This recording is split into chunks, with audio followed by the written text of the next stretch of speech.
someone smoking a cigar in Yeah, it here? smells like That's me. It smells like a fucking Black and Mild. When you turn 28, you become old and you just smell like cigars and you're racist. But it smells like the pipe. Did you guys ever smoke the pipe brand of Black and Mild that had the wooden tip? No, but Nick used to smoke pipes in his windowless room in Chinatown. Dude, I just cleaned out my pipe and I'm going to start smoking it again. Why? That is fucking disgusting.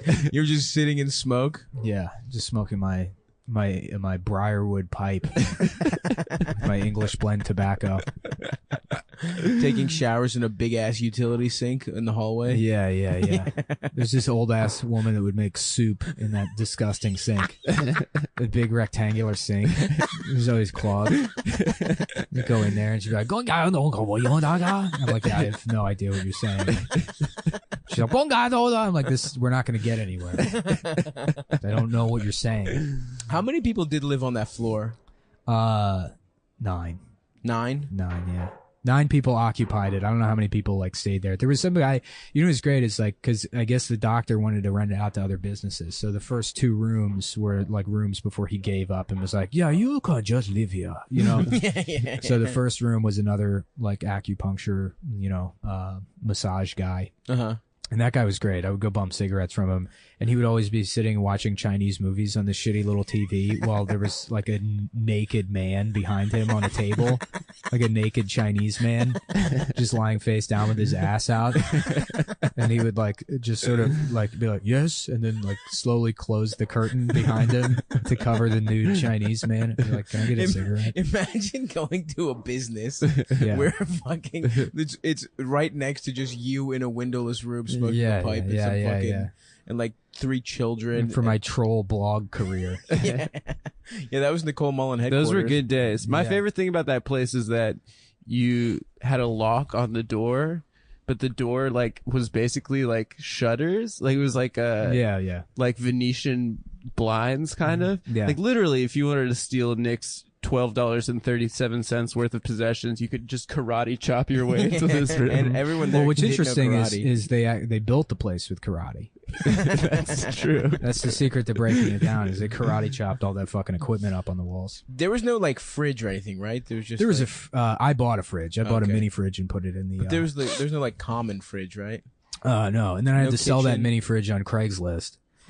And some guy like called me at like 2:30 in the morning on like a Wednesday, and he's like, "You still got that fridge?" Who was needs like, a yeah, fridge that bad? These are real fridge hours.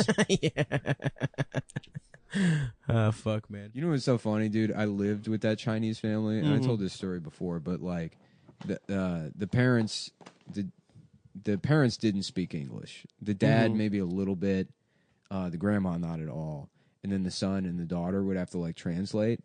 And the son was like just this like, you know, he was younger. He was probably like 13, and he would just sit on his laptop playing like Korean fucking MMOs all day long.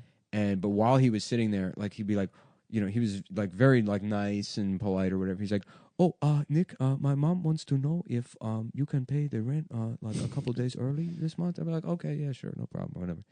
And then he'd be like, "Okay, thank you." And then he would like go play MMOs, and then he would be on like mic, and he would be like, "No way!" And then he was just dropping N-bombs constantly. Oh yeah, Just constantly. But like not like that was the only part of AAVE. That's gamer language. That was the only part of AAVE Yeah. he adopted. Was just saying the N-word, and it was like, this is insane. I was like, this is fucking insane to listen to. Yeah. And it's like, but really, it's like, why, like the first generation Chinese immigrants living in like tenement housing in New York, like that kid is the face of how like cultural sharing is supposed to fucking work. Right. You know, it's like that he's probably so far away from any idea of like being canceled. It's like, yeah, that's how the other kids at school talk. Well, I think even New York City, like teenagers of any ethnicity, just say it all the time. Yeah. I saw a hijabi girl outside of the bagel shop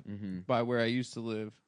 And she was like, you know, she looked like a sweet, like, Pakistani girl, like, wearing a hijab. And she was, like, talking to some other little kid. And she was like, yeah, anyway, I was saying my M-word. Like, you know, like, she was just dropping it constantly. Yeah. Like, Arab kids drop it. Korean kids love saying it. Yeah. Everybody loves saying it. It's just Yeah. like, you know, Let black people have something. I live with Hong those Kong. people. I live with all Hong Kong pirates. There's a dumpling Is that what place. you call Chinese people? Yeah, Hong Kong what a pirate. great name. What a great Yeah. name. Well, you Oh, would me and my Hong Kong pirate. Yeah, the grandmother doesn't speak any English at all. So Does I she mean, like you? I could call her Hong Kong pirate. I don't know. That's also a great band name. Yeah, Hong Kong pirates. yeah. Dun, dun, dun. Yeah. And they have to open every show with.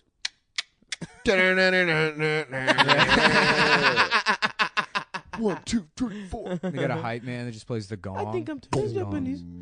The beginning and end of the That's show. so but- woke. Yeah, I can't tell if she likes me or not. Yeah, no, I can't tell if the Chinese people I live with like me or not because the language is so harsh that like I love you in Chinese is like Yeah. Right, yeah, right, right. it's funny because I mean I live in a tenement with this Chinese family, Yeah. and it's close quarters, and the hot water's off all the time, and they have no recourse. They can't. I mean, I've complained to 311, it does nothing, and they just have to live like that. They do all their laundry in the fucking shower, and they live off pennies. And So when you planning on moving out? well, that's the thing is like I'll tell people about it, and like even Ari was like, "Yeah, human beings aren't supposed to live like that," and it's like, but referring to me, I'm like, "No, plenty do, plenty, Right, plenty of them do, and they're It's fine actually with how it." I They're like, live. "How do you do that?" It's like, well, I mean, the Chinese do it. And they're like, "Yeah, but then, they're different somehow. They're They have not people." And it's funny. I love, but because it's on the Lower East Side. Is there's all these like people like tourists will come and they'll go to the tenement museum and go on walking tours of the Lower East Side, and they'll be like walking past Chinese families that live in the Lower East Side, and they're like, "Yeah, can you believe how hard immigrants used to struggle in this neighborhood?" But I mean, like the good kind of immigrants, Not the kind that have that Yeah. soupy language that we Right. don't understand. like the suspender mustache guys, the organ grinders, the kind of immigrants who like to romanticize. Not Remember the fucking- guys that used to wear paperboy hats? Yeah, not the ones that spend all their time squatting and smoking illegal cigarettes. It's contaminated with fucking Chernobyl radiation. Russian old Moscow Yeah, cigarettes. yeah. Not those kind of immigrants. Boiling chicken hearts. Yeah. No, but they do it. And I mean, I actually like have a lot of respect for them.